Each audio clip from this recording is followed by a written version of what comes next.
ഗൗരവമുള്ള പ്രശ്നങ്ങൾ ഇങ്ങനെ പലതായിട്ടുണ്ട്. അത് കരുവന്നൂർ മുതൽ കണ്ണൂരിൽ തുടർച്ചയായി പൊട്ടിക്കൊണ്ടിരിക്കുന്ന ബോംബുകൾ വരെ, പിന്നെ ഇപ്പോൾ പറഞ്ഞ മുഖ്യമന്ത്രിയുടെ മകൾക്കെതിരായ അലിഗേഷൻ വരെ, ഇങ്ങനെ പല പ്രശ്നങ്ങളുണ്ട്. ഇത്തരം കാര്യങ്ങളിലുള്ള തിരുത്ത് അത് പാർട്ടി സംവിധാനം നേരിട്ട് ചെയ്യേണ്ടതുണ്ട്. അല്ലെങ്കിൽ അത്തരം തിരുത്തുകൾ ഉണ്ടായാൽ മാത്രമേ വിശ്വാസ്യത തിരിച്ചുപിടിക്കാൻ കഴിയൂ എന്നുള്ള തോന്നലിലേക്കാണോ, അതോ ഈ ക്ഷേമപ്രവർത്തനങ്ങൾ മുടങ്ങിപ്പോയത് വലിയ തിരിച്ചടിയായി, അതുകൊണ്ട് അതൊക്കെ ക്രമപ്പെടുത്തിക്കൊണ്ട് ഇപ്പോൾ ഉള്ള പ്രതിസന്ധിയെ മറികടക്കാം എന്ന സൂത്രവാക്യത്തിലേക്കാണോ? എന്തിലേക്കായിരിക്കും വളരെ എളുപ്പത്തിൽ ഇവർ പോകാൻ സാധ്യത? വാസ്തവത്തിൽ ഇതൊന്നും എളുപ്പമുള്ള കാര്യമല്ല. ഈ പറഞ്ഞ പോലെ ക്ഷേമ പദ്ധതികളുടെ പ്രശ്നം തീർച്ചയായിട്ടും ഒരു വലിയ പ്രശ്നം തന്നെയാണ്. അത് മുടങ്ങി എന്നുള്ളത് വലിയ പ്രശ്നമാണ്. അഥവാ അതിനെയും നൽകിയിരുന്നെങ്കിൽ പോലും ഇതിൽ നിന്ന് വ്യത്യസ്തമാകുമോ വിധി എന്നുള്ളതിനെ കുറിച്ച് എനിക്കിപ്പോൾ സംശയമാണ്. കാരണം ഈ സമീപകാലത്ത് ഈ പ്രതാപ് ഭാനു മേത്ത എന്ന് പറയുന്ന കോളമിസ്റ്റ് എഴുതിയ ഒരു ലേഖനമുണ്ട്. അദ്ദേഹം അതിനകത്ത് പറയുന്നത് ഈ വെൽഫെയർ സിസ്റ്റം, അതായത് ഒരു ഭരണകൂടം ഇങ്ങനെ ക്ഷേമ പ്രവർത്തനങ്ങൾ നടത്തിക്കൊണ്ടിരുന്നാൽ ആ ക്ഷേമ പ്രവർത്തനങ്ങൾ വളരെ വിജയകരമായി നടത്തിയാൽ പോലും ഒരു സ്റ്റേജ് കഴിയുമ്പോൾ ആ ക്ഷേമ പദ്ധതികൾ തന്നെ ഈ ഭരണകൂടത്തിന്റെ മുമ്പിൽ ഒരു തടസ്സമായിട്ട് വരും. കാരണം ജനം അപ്പോഴേക്കും അടുത്ത സാധ്യത ഇനി എന്താ, വാട്ട് നെക്സ്റ്റ് എന്നുള്ളതിലായിരിക്കും അവർ. കാരണം ഇതൊരു ഇൻസ്റ്റിറ്റ്യൂഷണലൈസ് ചെയ്യുന്നതോടുകൂടി അവരെന്താണ് ഇനി അടുത്തത് എന്നുള്ളതിലേക്കായിരിക്കും അവർ നോക്കുന്നത്. അതിന് ഉദാഹരണമായിട്ട് അദ്ദേഹം ഈ കഴിഞ്ഞ 4-5 സംസ്ഥാനങ്ങളിലെ തെരഞ്ഞെടുപ്പ് വിധിയെ പറ്റി അദ്ദേഹം ചൂണ്ടിക്കാണിച്ചിട്ടുണ്ട്. ഒഡീഷയിലെ വിധി, ആന്ധ്രയിലെ, തെലങ്കാനയിലെ, ഇവിടെ രാജസ്ഥാനിൽ കഴിഞ്ഞ തവണ ഉണ്ടായത്. ഇതെല്ലാം ഈ സർക്കാരുകളെല്ലാം ഇതുപോലെയുള്ള ഒരു വെൽഫെയർ സിസ്റ്റം വളരെ സക്സസ്ഫുൾ ആയിട്ട് ഡെലിവർ ചെയ്ത ഭരണകൂടമാണ്. എന്നിട്ട് എന്ത് തോറ്റു? അതൊന്നും ഇവിടുത്തെ പ്രശ്നം. അത് ഫലപ്രദമായി അത് നടത്തിയെടുക്കാനുള്ള സാമ്പത്തിക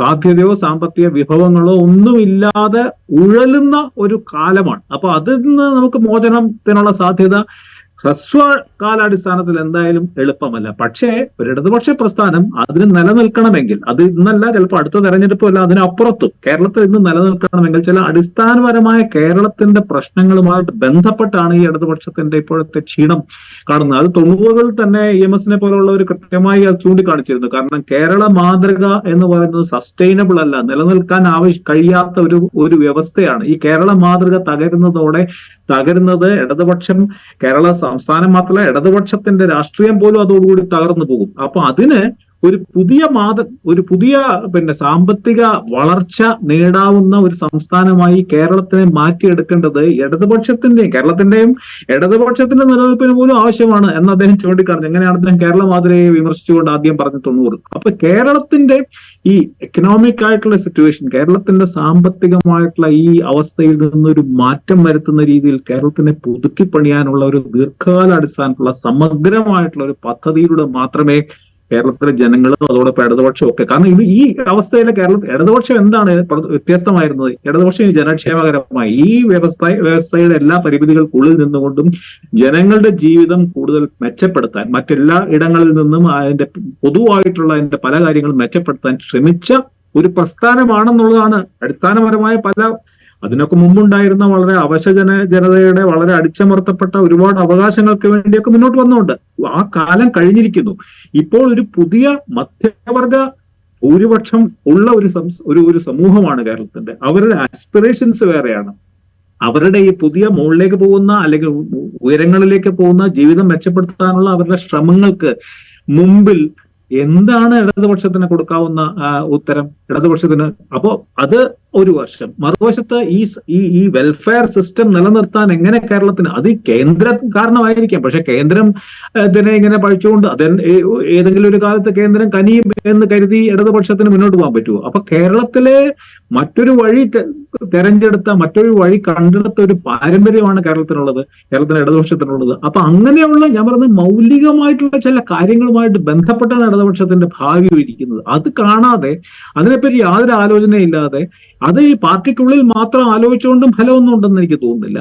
അപ്പോൾ അത് ഉണ്ടായിട്ടില്ല. പിന്നെ ഷോർട്ട് ടേം ആയിട്ടുള്ള ചെയ്യേണ്ട കാര്യങ്ങളുണ്ട്. എന്തുകൊണ്ടാണ് ഇടതുപക്ഷത്തിന് പുതിയ ഈ ഒരു നറേറ്റീവ്, നേരത്തെ ജേക്കബ് പറഞ്ഞ് ശരിയാണ്, കേരളം മുഴുവൻ എല്ലാവരുടെയും ആക്രമണത്തിനും വിമർശനത്തിനും വിധേയമാകുന്നതാണ്.